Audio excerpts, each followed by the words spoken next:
Եվ Ֆրանսիայի նախարարին ուղեմ հարցս, ԱՄՆ պետքարտուղար Ռուբիոն բոլորովին վերջերս չէր բացառել Հայաստան ներխուժման հնարավորությունը Ադրբեջանի կողմից,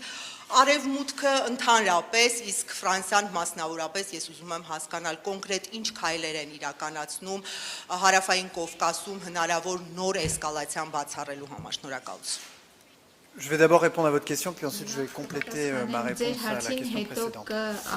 Sur votre question, nous avons soutenu les efforts աջակցել ենք հայկական իշխանությունների ջանքերը հասնելու համար Ադրբեջանի հետ խաղաղության պատշաճ համաձայնագրի եւ երբ երկու կողմից քաղաքական համաձայնության հասան, մենք ողջունել ենք եւ մենք քաջալերում ենք Ադրբեջանին ստորագրել այս համաձայնագիրը, որպեսզի այսպիսի տարածաշրջանում, որը շատ կարևոր է, կենտրոնական դեր ունի եւ դրա առիթը կունենանք խոսելու Երևանյան երկխոսության շրջանակում հաղորդակցության կապակցվածության հանգույց է շատ կարևոր Եվրոպայի համար, շատ կարևոր է, որ այդ համաձայնագիրը ստորագրվի։ Մի քանի շաբաթ առաջ նորից լարվածություններ ի հայտ եկան, մենք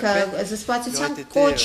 արեցինք, որովհետև այսքան մոտ խաղաղությանը իսկապես ողբերգական կլիներ, որ բռնության պատճառով եւս մեկ անգամ հարցի տակ դրվի խաղաղությունը։ Ես եւս մեկ անգամ նշում եմ, որ մենք ցանկանում ենք, որ քաղաքական համաձայնության կարողանան գալ եւ համաձայնագիրը ստորագրվի։ Հիմա կվերադառնամ նորից նախորդ հարցին Ռուսաստանի եւ Ֆրանսիայի միջև անհամաձայնությունների նույնիսկ որոշակի թշնամանքի, մենք Ֆրանսիան, Եվրոպան, մենք պատերազմի մեջ չենք ոչ Ռուսաստանի դեմ, ոչ ռուս ժողովրդի դեմ, սակայն մենք դիմադրում ենք պուտինիզացիային, այսինքն ուժի միջոցով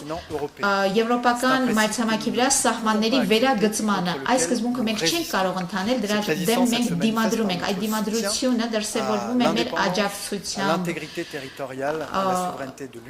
Ուկրաինայի սուվերենությանը, անկախությանը եւ տարածքային ամբողջականությանը եւ նրա ռազմական ջանքերին զսպելու համար ռուսական ագրեսիան, այսինքն ոչ Եվրոպան, ոչ Ֆրանսիան որևէ նկարտում չունի եւ տարածքային պահանջ չունի Ռուսաստանի նկատմամբ ընդհակառակը եւ մեր դիմադրությունը շարունակելու է դրսևորվել նաեւ գնալով ավելի ու ավելի ծանր պատժամիջոցների միջոցով, որոնք կփորձեն ետ մղել կամ գոնե պատերազմական ջանքը Վլադիմիր Պուտինի վարած պատերազմի ջանքը ավելի անտանելի դարձնել, որովհետև մեր ցանկությունն է, որ պատերազմը դադարի եւ բանակցություններ սկսվեն։ Ուկրաինացիները արդեն պատրաստ են, հիմա հերթը Վլադիմիր Պուտինինն է։